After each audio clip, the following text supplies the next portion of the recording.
jadi memang terkait dengan mediasi tersebut saya memang kurang paham karena kenapa memang kita telah mengajukan gugatan ini memang kita ingin berpisah.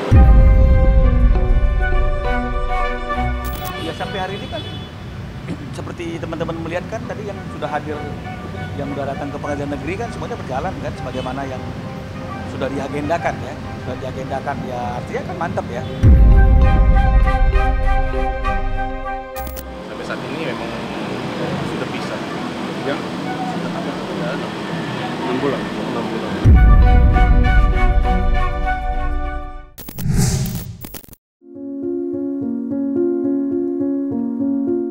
Sidang perdana gugatan cerai Ruben Onsu terhadap Sarwenda akhirnya digelar pada hari Selasa 9 Juli 2024 kemarin. Diselenggarakan di Pengadilan Negeri Jakarta Selatan, agenda sidang perdana itu beragendakan pemanggilan terhadap pihak penggugat dan juga tergugat. Akan tetapi, baik Ruben Onsu maupun Sarwenda kompak mangkir dari panggilan sidang tanpa alasan yang konkret. Di mana Ruben hanya diwakilkan oleh tim kuasa hukumnya, yakni Raga Ginting, sedangkan pihak Sarwenda memilih untuk tidak sama sekali menghadiri panggilan tersebut. Namun, hal itu bukanlah satu-satunya kejutan dalam agenda sidang tersebut. Pasalnya telah terkuak pula bahwa kedua belah pihak betul-betul sudah yakin untuk berpisah, sampai-sampai meniadakan agenda mediasi. Lantas, benarkah Ruben dan Sarwenda sudah betul-betul menutup rapat peluang untuk rujuk? Lantas, apa pula permasalahan yang terjadi dalam rumah tangga mereka? Kebetulan yang menangani perkara Ruben Onsu ini Pak Julianto, dia sedang tugas luar. Agenda sidang hari ini pemanggilan terhadap para penggugat dan tergugat, dan kami dari pihak penggugat sudah menghadiri panggilan pertama dan tergugat tidak hadiri persidangan hari ini. Untuk alasannya kami tidak mengetahui kenapa mereka tidak hadir. Hanya saja kami mematuhi panggilan pengadilan untuk menghadiri sidang hari ini. Waduh, nggak ada alasan ya. Artinya kita nggak tahu alasannya apa, tapi tidak hadir aja. Untuk alasan ya mungkin sama seperti yang Bang Minola bilang bahwa kita tunggu tanggal mainnya aja. Sampai saat ini majelis belum meminta prinsipal untuk hadir di sini, hanya masih ada statement dari kami sebagai kuasa hukum. Majelis tadi belum minta untuk dihadirkan, hanya saja untuk kamera bang sini bang. Minggu depan itulah pemanggilan kedua terhadap penggugat dan tergugat. Iya, jadi untuk dari tergugat juga diharuskan untuk datang karena panggilan keduanya. Kami juga akan datang lagi untuk menghadiri persidangan minggu depan. Tanggal 16. Kita lihat aja bagaimana dinamika persidangan di minggu depan. Mediasi seperti tidak. Iya, kita langsung panggilan kedua terkait dengan sidang. Kalau alasan terusnya juga nggak tahu ya, karena memang itu antara mediasi bukan antara penggugat dan tergugat ya. Jadi kami melayani gugatan kami. Kemudian minggu depan ada panggilan kedua. Kalau sesuai dengan hukum acaranya kan memang seperti itu, tahapannya seperti itu. Tapi kan nanti kita lihat dinamika persidangan akan seperti apa, apakah tergugat hadir ya atau bagaimana, nanti kita lihat aja dalam persidangan. Ya sampai hari ini kan seperti teman-teman melihat kan tadi yang sudah hadir, yang sudah datang ke pengadilan negeri kan semuanya berjalan kan sebagaimana yang sudah diagendakan ya. Sudah diagendakan ya artinya kan mantap ya. Sampai hari ini masih seperti itu. Kita akan lihat bagaimana persidangan di minggu berikutnya. Ya, jadi memang terkait dengan mediasi tersebut saya memang kurang paham karena kenapa memang kita telah mengajukan gugatan ini memang kita ingin berpisah. Jadi teman-teman, jadi seperti yang saya sampaikan beberapa kali, bukan tidak mau memberikan informasi, tidak mau menjelaskan, ya karena kan kebiasaan saya kan selalu terang benderang. Tapi memang untuk kasus ini kita ingin setelah semua masalahnya itu selesai, semua masalah itu jelas, endingnya kita akan memberikan informasi ke teman-teman, menjelaskan semuanya biar artinya teman-teman dan juga masyarakat jelas gitu apa yang terjadi. Nah, tapi hari ini kita masih belum bisa buka apa-apa, belum bisa kasih informasi apa-apa, dan ini juga sejalan dengan sidangnya juga di pengadilan. Tadi kan teman-teman kan tertutup ya untuk umum, jadi memang belum bisa disampaikan. Jadi untuk menjaga prosesnya kita memang udah ada satu komitmen, nanti semuanya kalau udah jelas apapun endingnya kita akan sampaikan. Jadi nggak mau informasinya nanti nggak akurat gitu, karena semua bisa saja masih proses lah, semuanya masih proses lah. Jadi setelah prosesnya selesai, udah ada endingnya kan lebih enak, informasinya jadi lebih akurat, nggak berandai-andai lagi. Terlepas dari sederet fakta yang terkuak dalam agenda persidangan kemarin, Ruben Onsu dan Sarwenda sendiri nampaknya masih menjalin hubungan yang baik. Hal itu pun seolah terbukti adanya dengan unggahan media sosial Sarwenda belum lama ini, yang menunjukkan bahwa dirinya tidak sungkan untuk menandai akun media sosial Ruben yang telah mengirimkan paket hadiah berupa durian ke rumahnya. Sontak saja, hal ini disambut baik oleh banyak orang, tak terkecuali kerabat Ruben di dunia entertain, yakni Indra Bekti. Terlebih lagi, Indra Bekti sempat mengalami hal yang serupa dengan apa yang dirasakan Ruben dan Sarwenda saat ini.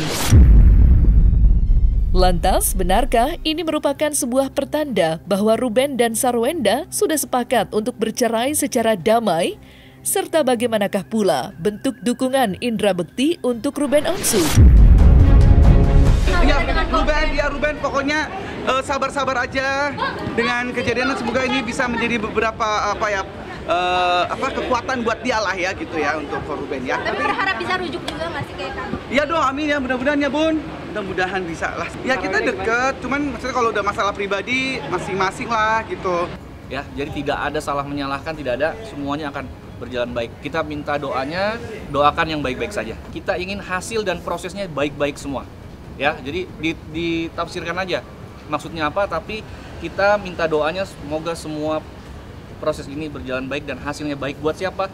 Buat Onsu family, ya, buat Ruben, Sarwenda dan anak-anak.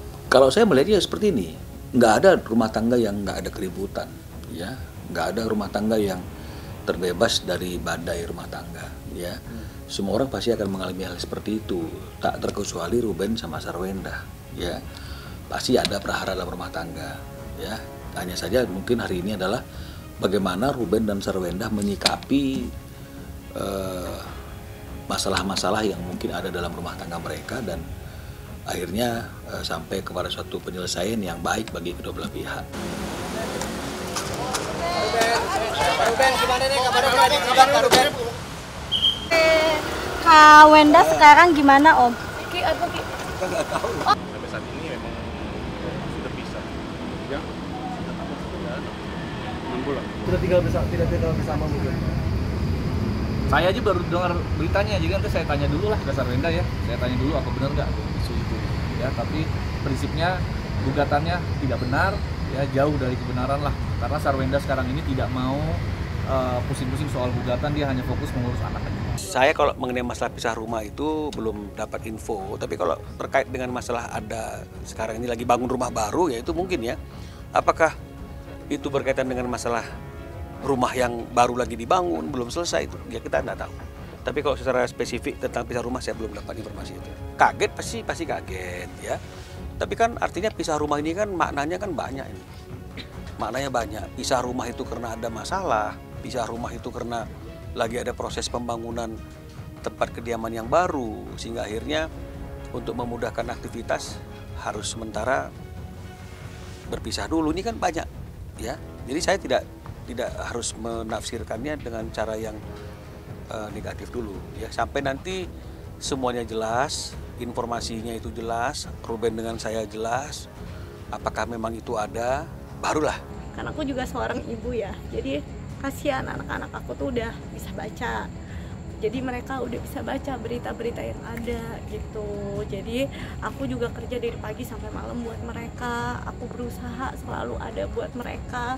Jadi tapi kan anak-anak nggak bisa aku pantau terus 24 jam apa yang mereka lihat. Jadi tolong jangan dibuat tambah pusing lagi Bu. Jadi mohon maaf sekali teman-teman, aku udah jawab semuanya. Jadi teman-teman juga tolong mengerti posisi aku, ibu yang punya anak dan lagi berjuang buat anak-anak semuanya. Jadi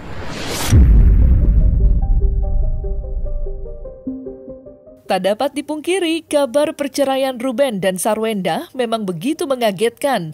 Bagaimana tidak, selama ini keduanya nampak selalu harmonis dalam rumah tangga. Hebatnya, mereka bahkan sempat diberikan predikat marriage goals dari para penggemar. Contohnya adalah keteguhan hati Ruben yang terus menyatakan cinta pada Sarwenda walaupun sudah beberapa kali ditolak. Dia tuh dari awal udah ngefans sama aku soalnya. Enggak lah. Nembak aku aja sampai 4 kali. Hah? Iya, ya kan? Enggak, itu mah gimmick lah. Nah, itu namanya sayang, namanya suka. Bukan suka.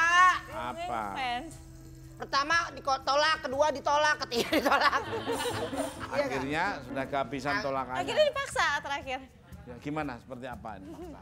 Kamu maksa ya? Pertama nembak di Ancol. Laut-laut ya. Sekali, 2 kali, 3 kali romantis. Tanya yang keempat gimana tuh? Telepon. Wow. Maksa. Mau nggak? Aku suka tanggal ini. Kalau nggak mau ya udah deh nggak usah.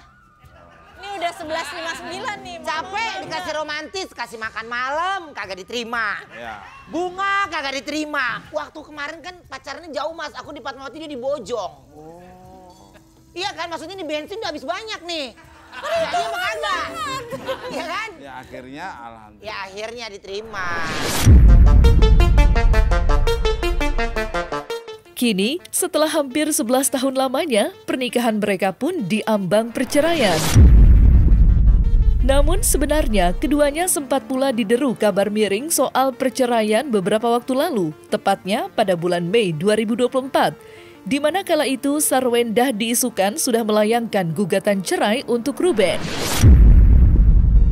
Bukan tanpa sebab, isu itu tersebar lantaran adanya video di mana Humas Pengadilan Negeri Jakarta Selatan mengungkap fakta bahwa Ruben Onsu digugat seorang perempuan. Namun, tidak dijelaskan secara spesifik apakah itu gugatan cerai dari Sarwenda atau bukan. Akan tetapi, isu itu langsung dibantah tegas oleh Sarwenda. Nah, setelah saya cek, ternyata di SIPP belum ada. Nah, kemudian sore harinya setelah saya sidang, teman-teman media melakukan wawancara kepada saya untuk minta konfirmasi tentang informasi tersebut. Nah, selanjutnya saya sampaikan di dalam tanya jawab atau wawancara tersebut bahwa di SIPP belum ada. Nah, untuk itu tolong disampaikan juga kepada Sarwenda maupun dari pihak Ruben Onsu maupun keluarganya. Tentu misinformasi ini akan membuat ketidaknyamanan mereka. Nah, barangkali dari misinformasi tersebut kami dari Humas Pengadilan Negeri Selatan juga memahami jika mereka merasa tidak nyaman. Untuk itu kami menyampaikan permohonan maaf ya. Tapi jelas tidak ada statement saya yang menyebutkan bahwa ada gugatan. Kami sudah ditemui tadi oleh Wakil Ketua Pengadilan Negeri Jakarta Selatan. Kami sudah info terkait video yang beredar. Beliau menyatakan sampai tadi memang tidak ada yang mengajukan gugatan atas nama Sarwenda. Jadi teman-teman wartawan sudah clear, sudah jelas bahwa memang sudah dikonfirmasi juga sama Wakil Ketua Pengadilan Negeri tidak ada gugatan tersebut. Nah, kenapa sih kami harus capek-capek datang ke Pengadilan Negeri Jakarta Selatan? Yang pertama, berita mengenai gugatan datang dari Sarwenda itu sangat tidak nyaman buat Sarwenda. Karena Sarwenda sama sekali tidak punya niat untuk menggugat cerai RO.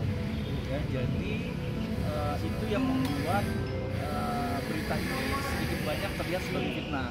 Yang kedua, klien kami sangat tidak nyaman karena anak-anaknya Sarwenda ini sudah mengerti membaca berita.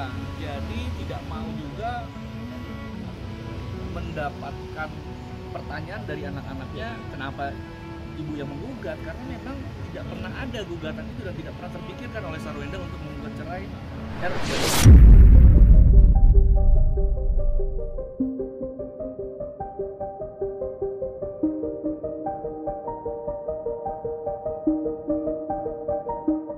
Nah, selesai sudah Cumi Lovers, saksikan terus Cumi Camp In-Depth, kabar lengkap, mendalam, dan akurat dari narasumber terpercaya. Dan jangan lupa untuk like, subscribe, dan juga share channel YouTube Cumi Cumi.